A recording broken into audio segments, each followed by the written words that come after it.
Dear all, welcome to this quick and short video overview dedicated to the newest Adobe Premiere Pro CC 2020. Do not forget to visit our YouTube channel and our official website to discover extra content, tips, and participate in our giveaway campaigns. Premiere Pro CC is one of the most professional video editing products on the market. You can collect your pictures, videos, and sound files, place these in time, and edit these by applying adjustments, effects, pieces of text, and amazing transitions. This product is available under subscription plans only.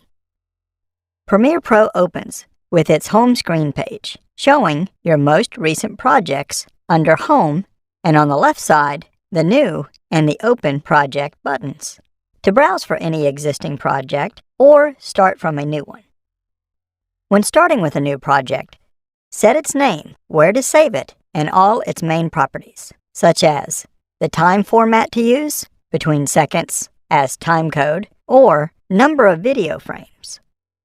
When you go to OK, the new project opens on the main interface, made by several windows that may change according to the workspace chosen on top, from Learning to Libraries. In this video, we will use just the default editing one, but you can recover any missing panel from the Window tab on top. To edit your own project, you mainly use the project timeline at the bottom, showing the several sequences of the current project on each tab. Each sequence is an independent video built from the several media files, or clips, placed and modified in time by using the editing tool on the left side.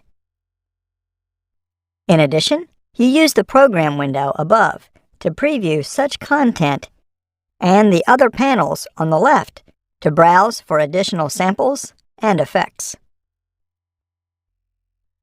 In order to start editing, use Control or Command and N to create a new sequence inside the project, defining its video and audio properties. You can either pick any ready template under Sequence Presets or go to Settings and choose Custom on Editing mode. In this case, adjust the video frame time rate on Timebase, the video resolution on frame size, and the audio sample rate. When you go to OK, the new sequence appears on the project timeline with no clips inside. To add clips, just drag and drop these directly on the timeline from any of your computer folders or from the Media Browser panel on the left. All the sequences and files inside the project are collected inside the project panel, where you can double-click on any to preview it on the source panel above, checking either the visual frames or the sound waveform. Use the player at the bottom to play back and pause, and use playback resolution to adjust the preview quality. Inside the timeline, all these clips placed together and extended in time, shown as blocks within rows called tracks. Video tracks collect pictures in pink color and video frames in violet and blue, whereas audio tracks welcome sound and speech in green color or in blue if the sound is part of a video. Use your mouse wheel to move through time and hold down the Alt key to zoom in and out around your pointer. The program panel above works just like the source panel preview seen before, with the difference that this one shows the timeline content where its blue marker is placed, and so the result of your modifications and corrections on the clips. You can click or drag on the timeline to move its marker and change the video frame to check on the program panel. In case the aspect ratio of the current sequence is not correct for your clips, you can resize it automatically by going to the project window, right-clicking on the sequence, and using Auto Reframe Sequence.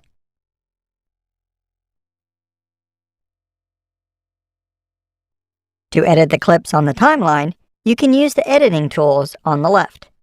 Enable the selection tool to move any clip in time by clicking and dragging it on the same track or in another one.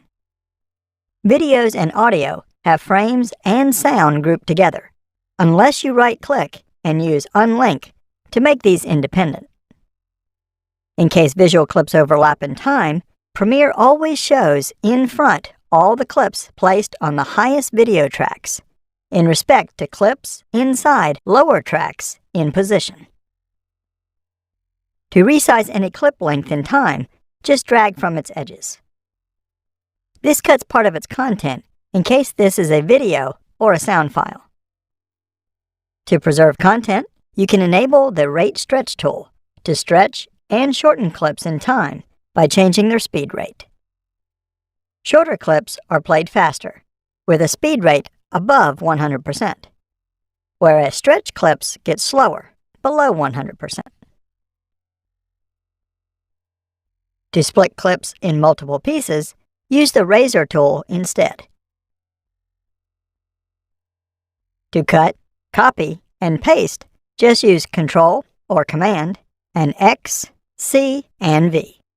You can cut any clip to remove it quickly. To come back and undo, either use Ctrl or Command and Z or the History window. On the left side, you can manage the content of each single track. Use the I button to hide and show visual content, the Mute button to mute the audio content, and the Solo button to mute all the other audio tracks except the current one. You can also make recordings with the Microphone button and block any modification on the track with the Lock button. At the bottom, next to Master, adjust the volume level of the whole sequence, especially when the decibel meter on the right shows red levels. To add or remove tracks, just right-click on any empty space. When selecting any clip, the Effect Control panel shows all its properties and effects available for it, depending on its kind. On visual clips, you get the Motion section to adjust position, size, and inclination, and the Opacity section to adjust the clip's transparency.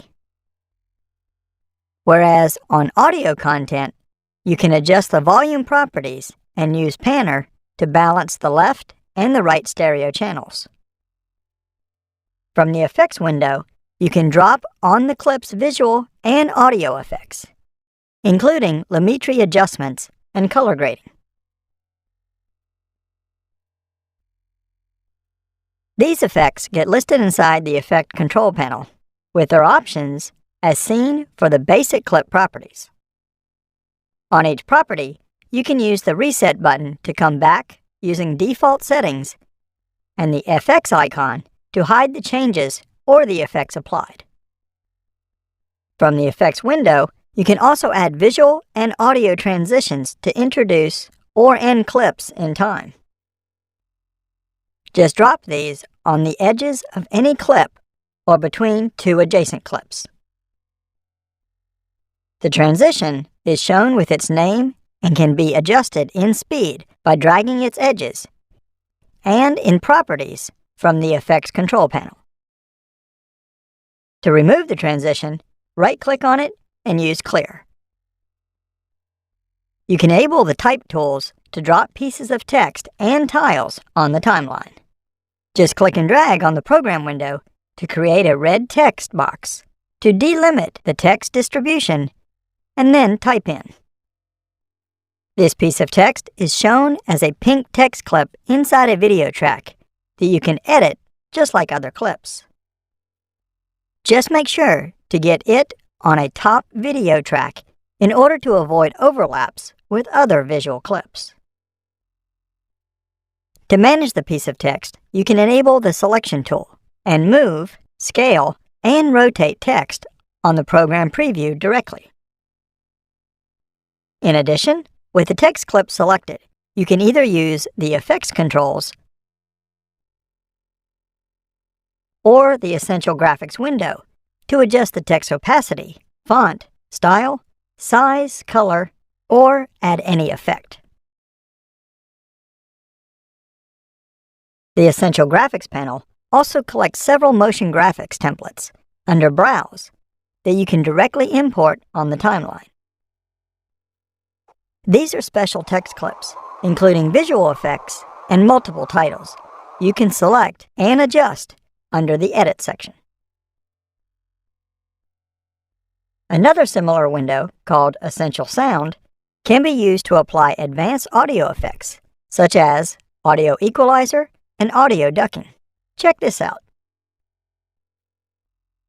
To save your Premiere project, just go to File and then to Save As.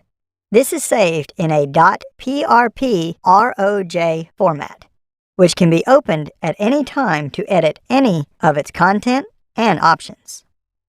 Whereas to render and export the sequence made, just open it on the timeline and go to File, Export, Media to open the Export Settings panel and set the render options on the right side. On Format, choose the video format such as H.264 or .mp4 videos. And on Preset, pick any ready template to use, including HD and 4K settings for Facebook and YouTube. Set Name and Destination folder on Output Name, and at the bottom, the video and the audio settings. By default, these match your source files imported, unless you uncheck these properties to customize resolution, frame rate, or audio codecs. The other panel, called Source, allows to crop the final video by resizing the rectangle on the preview. At the bottom, you can drag the markers to select the part of the video to export instead. Then, go to Export and start rendering. Thanks for watching this video. Please visit our YouTube channel to discover